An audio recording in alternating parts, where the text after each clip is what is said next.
আসসালামু আলাইকুম রহমতুল্লাহি ওবারাকাতু। প্রিয় ভাই ও বোনেরা, 30 পর্বে কোরআন শিখার আজকে 17তম পর্বে সবাইকে স্বাগতম। প্রিয় ভাই বোনেরা, আমরা গত 16 নম্বর পর্বে মিম সাকিন নিয়ে আলোচনা করেছিলাম। আমরা আশা করি আপনারা 16 নম্বর পর্বটা ভালো মতো দেখেছেন এবং ভালো মতো শিখেছেন। তারপর একবার বলে দিতেছি যে মিম সাকিন হচ্ছে জজমওয়ালা মিমকে মিম সাকিন বলে। তো মিম সাকিনের পরে যদি বা অথবা মিম এই দুইটা হরফে যেখানে একটা হরফ থাকে তাহলে গুণনা করবেন। আর অন্য যে হরফগুলো আছে ওই 28টা বা 27টা হরফ থাকলে গুণনা করতে হবে না, ঠিক আছে। শুধু বা অথবা মিম এই দুইটা হরফ যদি মিম সাকিনের পরে থাকে তাহলে গুণনা করে ফুটবেন। এই যে যেমন এখানে মিম সাকিন তারপরে হরফ বা, এই জন্য এখানে আমরা গুণনা করে ফুটছিলাম, যেটা আমরা গত ক্লাসে আলোচনা করেছিলাম বিস্তারিত। এখানেও মিম সাকিন তারপরে হরফ মিম, এখানেও গুণনা করবেন, যেটা আমরা গত ক্লাসে আলোচনা করছিলাম।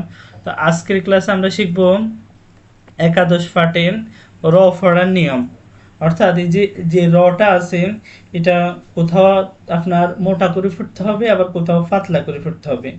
তো দেখেন, যেটা মোটা করে ফুটতে হয় এটার আরবিতে বলো যে ফোর, আর যেটা পাতলা সেটার বলো বারিক। এটা আমরা কিন্তু আল্লাহ শব্দের ওখানে একবার পড়ছিলাম, ফোর বারিক, মোটা এবং পাতলা, মনে আছে কিনা জানি না আপনাদের। যেরকম আমরা বলছিলাম যে কোথাও বলতে হয় আল্লাহ, মানে লাটার লামটার ল বলতে হয়, আবার কোথাও লাই বলতে হয়, যেরকম আল্লাহু আকবার, এখানে আল্লাহটার আল্লাহ বলছিলাম, আবার আউযু বিল্লাহ এখানে লা বলছি, ঠিক আছে।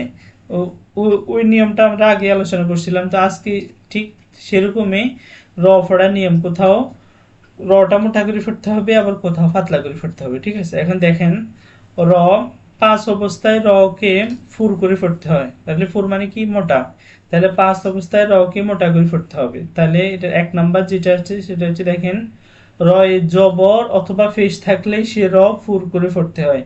অর্থাৎ র এর উপরে যদি জবর থাকে অথবা র এর উপরে ফেস থাকে তখন এই রটাকে একটু মোটা করে ফুটবেন। যেমন রজবর র, যেহেতু এখানে আপনার রর উপর জবর আছে তাহলে এটা মোটা করে ফুটতে হবে, ঠিক আছে। তাহলে এখানে হবে রহিমুন, রহিমুন। তারপর এখানে রর উপর জবরের জন্য এটা আপনার মোটা করে ফুটবেন, তাহলে এখানে কি হবে রব্বানা। তারপর দেখেন রর উপর ফেস, এখানে রটা মোটা করে ফুটতে হবে। কিভাবে ফুটবেন, রুজিকু, রফেশ রু, রুজিকু। তারপর দেখেন রুবা মা, রফিস রু বাজবর বা, রুবা, মিম আলিফ জবর মা, রুবা মা। তারপরটা দেখুন রসুলুন, হুশিরত আর রহমানু। তাহলে এটা ক্লিয়ার যে রর উপর যদি জবর অথবা ফেস থাকে তখন রটাকে মোটা করে ফুটবেন। তারপর দেখেন র সাকিনের ডানে জবর অথবা ফেস থাকলে সে র ফুল করে ফুটতে হয়। অর্থাৎ রর উপর জজম, র সাকিন মানে কি রর উপর জজম, তার ডানে জবর অথবা ফেস থাকলে সে র ফুল করে ফুটতে হয়। দেখেন এখানে রর উপরে আছে জজম, তার আগের হরফ আছে জবর, এই জন্য এটা মোটা করে ফুটতে হবে। কিভাবে ফুটবেন, ইয়ার হামু। তারপর দেখেন রর উপর জজম, তার আগের হরফে ফেস, তাহলে এখানে মোটা করে ফুটবেন তুর হামু। তারপর টা আর সালা, তার মিহিম, তুর জাউনা, ঠিক আছে। তাহলে এটাও ক্লিয়ার। রর উপর জজম, তার আগের হরফে যদি জবর অথবা ফেস থাকে তখন মোটা করে ফুটবেন। তারপরটা দেখেন 3 নাম্বার, র সাকিন তার ডানে খালি আলিফ, তার ডানে জের, আর জি জের থাকলে সে র ফুল করে ফুটতে হয়। তাহলে এখানে হবে মানির তা দ, অর্থাৎ রর উপর জজম, তার আগে দিয়ে যদি একটা আলিফ থাকে এবং তার আগে যদি জেদ থাকে তখন ওখানে আপনারা কি করবেন, মোটা করে ফুটবেন, ঠিক আছে। এমনি সাধারণত সাধারণত সাধারণত রর উপরে জজম, তার আগের হরফে যদি জের হয় তখন রটা পাতলা করে ফুটতে হবে। কিন্তু রর উপরে যদি জজম, তার আগে যদি একটা খালি আলিফ থাকে এবং তার আগের হরফে যদি জের থাকে তখন রটা মোটা করে ফুটবেন। তাহলে কিভাবে হবে, এখানে মানির তা দ, মানির তা দ। পরটা দেখুন ইনির তাবতুম, এখানে সেম, রর উপর জজম, তার আগেরটা খালি আলিফ আছে, তার আগের হরফে জের, তাহলে এখানে মোটা করে ফুটবেন ইনির তাবতুম। তারপরটা দেখুন রব্বির জিউনা, আমির তাবু, আচ্ছা ঠিক আছে, তাহলে আমাদের তিনটা শেষ। এবার হচ্ছে 4 নাম্বারটা দেখুন, র সাকিনের ডানে জের বামে একই শব্দে হরফে মুস্তালিয়া থাকলে সে র ফুর করে পড়তে হয়। হরফে মুস্তালিয়া হরফ 7টি: সদ, তজ, তারপরে গয়েন খ কফ। সদ, তজ, গয়েন খ কফ। যদি রর উপরে জজম তার আগের হরফে জের হয়, ঠিক আছে, এবং একই শব্দে হরফে মুস্তালিয়া থাকে, অর্থাৎ তার পরের হরফে যদি এই যে 7টি হরফ থেকে যে কোনো একটি হরফ আসে, তাহলে কি করতে হবে, তাহলে মোটা করে পড়তে হবে, ঠিক আছে। তাহলে এই যে এখানে আসছে কি, এই শব্দের ভিতরে ত আসছে, এই যে তটা এখানে মুস্তালিয়ার হরফ, এই যে ত। তারপরে এখানে এই শব্দের ভিতরে কফ আসছে, কফটা মুস্তালিয়ার হরফ। তারপরে এই শব্দের ভিতরে দেখেন সদ আসছে, সদটাও মুস্তালিয়ার হরফ। তাহলে কি করছে যে এই 7টা, মানে এত ইয়ে লাগবে না, এত বিস্তারিত লাগবে না। আপনারা শুধু কি করবেন যে রর উপরে জবর অথবা ফেস থাকলে রটা মোটা করে ফুটবেন, এবং রর উপর জজম তার আগের হরফে জবর অথবা ফেস থাকলে মোটা করে ফুটবেন, ঠিক আছে। প্রথম দুইটাই বেশি খেয়াল রাখবেন। তাহলে এটাও যেহেতু এখানে আছে, আমরা এটাও বলে দিতেছি যে রর উপর জজম তার আগের হরফে জের, এবং একই শব্দের ভিতরে যদি 7টা হরফ থেকে যে কোনো একটা হরফ থাকে তখন সেখানে মোটা করে ফুটবেন, ঠিক আছে। তাহলে এটা হবে কির ত সিন ফির কতুন মির সদান। তারপরে দেখুন 5 নাম্বারটা হচ্ছে অকফের কারণে র সাকিন তার ডানে ইয়া সাকিন ব্যতীত অন্য কোনো হরফ সাকিন অথবা ডানের জবর অথবা ফেস থাকলে সে র ফুর করে পড়তে হয়। আবার দেখুন, অকফের কারণে র সাকিন তার ডানে ইয়া সাকিন ব্যতীত অন্য কোনো হরফ সাকিন তার ডানে জবর অথবা ফেস থাকলে সে র ফুর করে পড়তে হয়। দেখেন এখানে আমরা জানি তো অক্ফ করার সময় অক্ফের আগের হরফে যে হরফটা থাকে ওটার মনে মনে একটা জজম ধরে নিতে হয়। এইটাই বলছে যে অক্ফের কারণে র সাকিন, তাহলে মানে এরকম অক্ফের আগের হরফে যদি র হয় তখন এটা তো মনে মনে একটা জজম ধরে নিতে হবে। তাহলে অক্ফের কারণে এখানে র সাকিন হয়েছে, ঠিক আছে। তার আগের হরফ যদি ইয়ার উপর জজম না থাকি অন্য কোনো হরফের উপর জজম থাকে তাহলে সেখানে মোটা করে ফুটবেন, কি কিছু বুঝছেন। মানে অক্ফের সময় যদি র থাকে তাহলে তো ওটাকে র সাকিন ধরে নেবেন। ধরেন এখানে দুই ফেস না, এখানে আছে রর উপর জজম ধরেন, ঠিক আছে। তাহলে এখানে রর উপর আছে জজম, তার আগের হরফে ইয়া সাকিন ব্যতীত, মানে যদি ইয়ার উপর জজম ব্যতীত অন্য কোনো হরফের উপর জজম থাকে, তাহলে কি করবেন, রটা ফুল করে ফুটবেন। তাহলে দেখেন শিন হাজবর রয়ক শাহর লাম, তারপর এটা হচ্ছে লাইলাতুল কদর, কফ দাল জবর রয়ক কদর। তারপরে এটা হচ্ছে ওয়াল ফাজর, ফা জিম জবর রয়ক ফাজর। তারপরে হচ্ছে লাফি খুসর, এ খ সিন পেশ রয়ক খুসর। তারপর হচ্ছে ওয়াল আসর, আইন সদ জবর রয়ক আসর। এটা হচ্ছে আমাদের মোটামুটি কোথায় কোথায় মোটা করে ফুটতে হবে সেটা শেষ। এবার দেখেন স্যার অবস্থায় র বারিক করে ফুটতে হয়, মানে পাতলা করে ফুটতে হয়।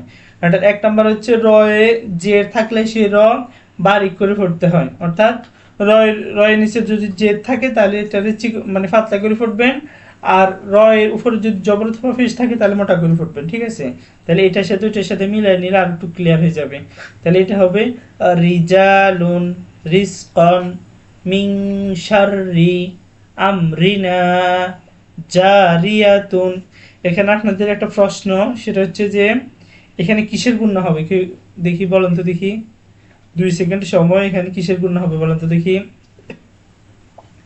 এখানে দেখেন নুন সাকিন, তারপরে হরফটা হচ্ছে শিন, তাহলে শিনটা কিসের হরফ বলেন তো দেখি। নুন সাকিন ও তানবিনের ওই 4 প্রকারের নুন, এই শিনটা কিসের হরফ, শিনটা হচ্ছে আপনার ইকফার হরফ।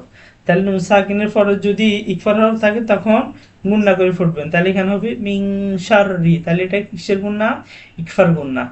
আচ্ছা আমরা সেটা নিয়ে আলোচনা করতেছি না, আমরা আলোচনা করতেছি রর নিচে যদি জে থাকে তাহলে রটা পাতলা করে ফুটবেন, ঠিক আছে, শেষ।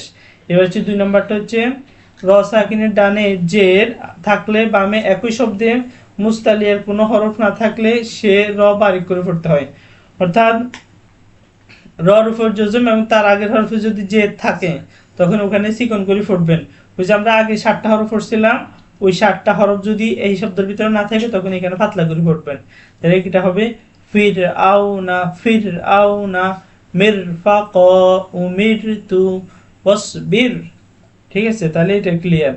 তারপরে 3 নাম্বারটা দেখেন, অক্ফের কারণে র সাকিন তার ডানে ইয়া সাকিন থাকলে সে র বারিক করে পড়তে হয়। আমরা আগে বলছি ওই মোটা ওখানে পড়ছিলাম যে অক্ফের কারণে র সাকিন তার ডানে মানে তার আগে যদি আগের হরফ যদি ইয়ার উপর যোজন না থাকে, অন্য কোনো হরফের উপর যোজন থাকে, তখন ওখানে মোটা করে পড়বেন।